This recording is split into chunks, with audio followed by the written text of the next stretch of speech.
Hello friends, Indrani's কিচেনে আপনাদের স্বাগত। চলে এসেছি আরও একটি নতুন রেসিপি নিয়ে। আজ পটল দিয়ে একটি রেসিপি করে আপনাদের করব পটল ভর্তা। এর জন্যে আমি কয়েকটা পটল আর দুটো পেঁয়াজ নিয়ে নিয়েছি।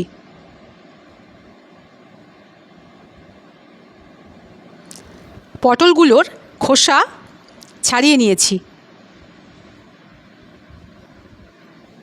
খোসা ছাড়ানো পটলগুলোকে এইভাবে কেটে টুকরো করে নিয়েছি।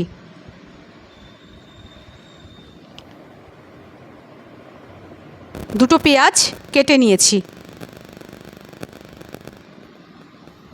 কয়েকটা কাঁচা লঙ্কা আর কয়েক কোয়া রসুন নিয়ে নিয়েছি।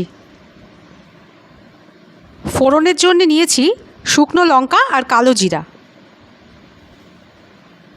এবার মিক্সিতে কেটে রাখা পেঁয়াজ দিয়ে দিচ্ছি।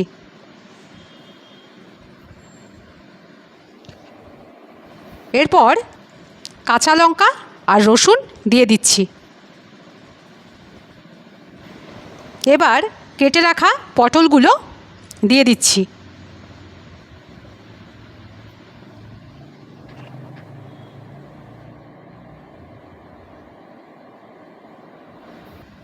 এরপর পরিমাণ মতো নুন দিয়ে দিচ্ছি।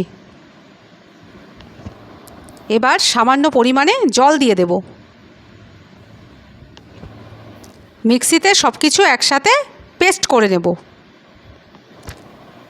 মিক্সির ঢাকনা আটকে নিয়েছি। মিক্সিতে পটল পেস্ট করে নিয়েছি। ঢাকনা খুলে আপনাদের দেখিয়ে দিচ্ছি। মিক্সিতে করে নেওয়া পটল পেস্ট। কড়াই গরম হয়ে গেছে, সর্ষের তেল দিয়ে দিচ্ছি।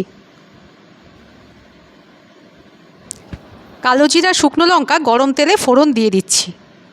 ফোড়নটা একটু ভেজে নিচ্ছি।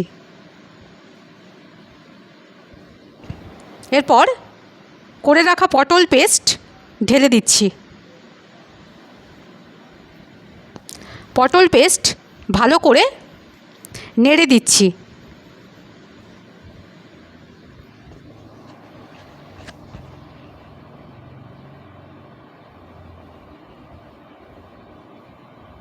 নাড়তে নাড়তে পটল পেস্টের জল শুকিয়ে এসেছে।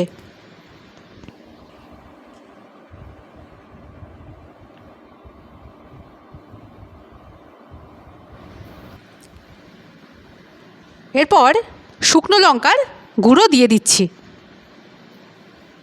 শুকনো লঙ্কার গুঁড়ো পটল পেস্টের সঙ্গে ভালো করে নেড়ে মিশিয়ে দিচ্ছি।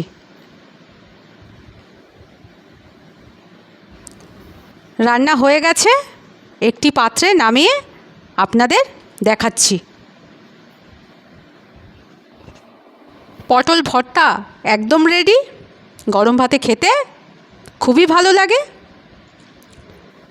রেসিপিটা কেমন লাগলো কমেন্ট করে জানাবেন। ভালো লেগে থাকলে লাইক করে দেবেন আর প্রিয়জনদের সাথে শেয়ার করে দেবেন।